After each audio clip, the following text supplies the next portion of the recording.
Bismillahirrahmanirrahim. Dear viewers, Assalamu alaikum. Hope you are well. I am also fine by the grace of Almighty. Allah's English নেটের পক্ষ থেকে আপনাদের সকলকে স্বাগতম জানাচ্ছি আমি মাহবুবুল আল্লাহ।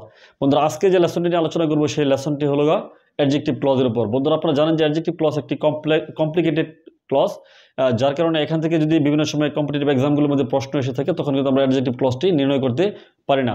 বন্ধুরা, আমি মনে করি আমার ভিডিওটিকে প্রথম থেকে শেষ অবধি পর্যন্ত আপনারা দেখতে থাকুন, তাহলে অবশ্যই অ্যাডজেক্টিভ ক্লজটি খুব সিম্পল ওয়েতে কীভাবে নির্ণয় করতে হবে আপনারা অবশ্যই এটি জানতে সক্ষম হবেন। তো বন্ধুরা, কথা না বলে চলুন মূল আলোচনায় চলে যাই। বন্ধুরা, অ্যাডজেক্টিভ ক্লজের যে সংজ্ঞা যেটি রয়েছে সেটি হলো the clause which acts as adjective is called adjective clause. That means যে ক্লজটি অ্যাডজেক্টিভের মতো কাজ করবে সেটি হলো অ্যাডজেক্টিভ ক্লজ। বন্ধুরা, আমাদের গুরুত্বপূর্ণ যে বিষয় যে আমরা কীভাবে অ্যাডজেক্টিভ ক্লজটি নির্ণয় করব সেটি হলো আমাদের কিন্তু সবচেয়ে গুরুত্বপূর্ণ বিষয়।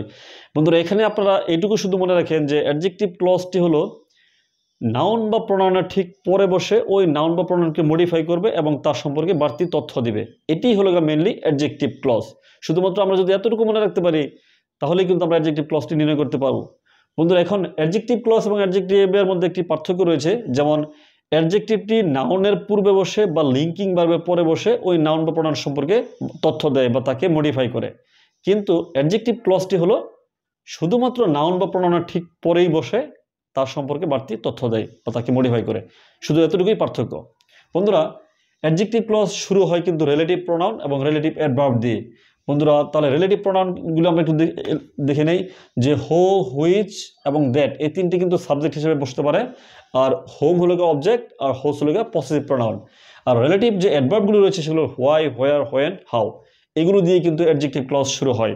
তাহলে বন্ধুরা, আমরা একটু আমাদের যে শর্ত যে অ্যাডজেক্টিভ ক্লজটি নাউন বা প্রোনাউনের ঠিক পরে বসে নাউন বা প্রোনাউনকে মডিফাই করে এবং তার সম্পর্কে তথ্য দেয়, আমরা একটু মিলিয়ে প্রত্যেকটি এক্সাম্পল একটু অ্যানালাইসিস করার চেষ্টা করি, তাহলে আমাদের কনসেপ্টটা আরও বেশি ক্লিয়ার হয়ে যাবে। বন্ধুরা, যেমন দেখেন প্রথম যে এক্সাম্পলটি রয়েছে সেটি হলো the car that I bought last year is being repaired. এখন যে গাড়িটি কোন গাড়িটি মেরামত করা হচ্ছে সেটি কিন্তু দ্য কার কিন্তু স্পেসিফিক নাই, কিন্তু এখানে দেখেন অ্যাডজেক্টিভ ক্লজটি তাকে এসে কি মডিফাই করেছে কিভাবে, that I bought last year. That means কি যে গাড়িটি আমি গত বছর কিনেছিলাম সেই গাড়িটি কি রিপেয়ার করা হচ্ছে, হয়তো বা অ্যাক্সিডেন্টে ড্যামেজ হয়ে গেছে, এখন এটি রিপেয়ার করা হচ্ছে। তাহলে দেখেন বন্ধুরা, দ্যাট দ্বারা শুরু হয়েছে, সাবজেক্ট আসছে, ভার্ব আসছে। বন্ধুরা, আর আপনারা এটুকু একটু জানেন যে অ্যাডজেক্টিভ ক্লজটি কিন্তু ডিপেন্ডেন্ট ক্লজ। বন্ধুরা, এটাও একটি পরীক্ষার মধ্যে আসার মতো একটি প্রশ্ন যে অ্যাডজেক্টিভ ক্লজ কি ডিপেন্ডেন্ট ক্লজ কিনা। তাহলে এটি একটি ডিপেন্ডেন্ট ক্লজ।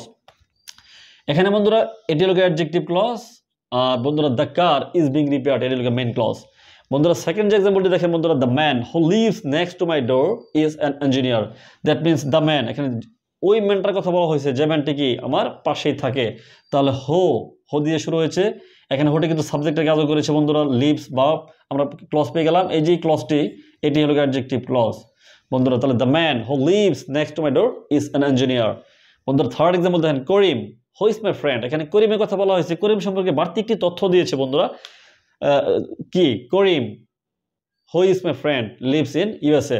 বন্ধুরা, আপনারা এখানে আরেকটু বাড়তি একটা তথ্য জেনে রাখেন যে যখন প্রপার নাউন সম্পর্কে বাড়তি কোনো তথ্য দেয় তখন কমার ভিতরে কিন্তু আটকে দেওয়া হয়। বন্ধুরা, তাহলে দেখেন Karim who is my friend lives in USA. তো that means Karim lives in USA, শুধুমাত্র তাকে একটু স্পেসিফাই বাড়তি একটু তথ্য দিয়েছে যে সে আমার বন্ধু। বন্ধুরা, 4 নম্বর যে এক্সাম্পলটি বন্ধুরা দেখেন, the pen which I lost yesterday was very costly. That means the pen হলো নাউন, তাকে মডিফাই করেছে। বন্ধুরা, দেখেন হুইচ দ্বারা শুরু হয়েছে, হুইচ কিন্তু আবার সাবজেক্টে কাজও করে। বন্ধুরা, হুইচ আই লস্ট ইয়েস্টারডে, যে কলমটা আমি কি গতকালকে হারিয়েছি, ওয়াজ ভেরি কস্টলি এটি হলো বন্ধুরা অ্যাডজেক্টিভ ক্লজ। বন্ধুরা, এখানে এটি হলো অ্যাডজেক্টিভ ক্লজ। বন্ধুরা, লাস্ট এক্সাম্পলটি দেখেন, the place where you visited recently. তাহলে the place where you visited recently is my home district. That means তুমি যে প্লেসটি, এই যে প্লেসটি সম্পর্কে বলা হয়েছে, প্লেসটি সম্পর্কে একটু তথ্য দিয়েছে, হোয়ার ইউ ভিজিটেড রিসেন্টলি। বন্ধুরা, এটি হলো আপনার বন্ধুরা অ্যাডজেক্টিভ ক্লজ, কারণ এই প্লেস নাউন সম্পর্কে বাড়তি তথ্য দিয়েছে, ইজ মাই হোম ডিস্ট্রিক্ট। তাহলে এটি হলো আমার হোম ডিস্ট্রিক্ট। বন্ধুরা, তাহলে আপনারা এই ছিল আমার আসলে অ্যাডজেক্টিভ ক্লজের উপর শর্টকাট লেসন।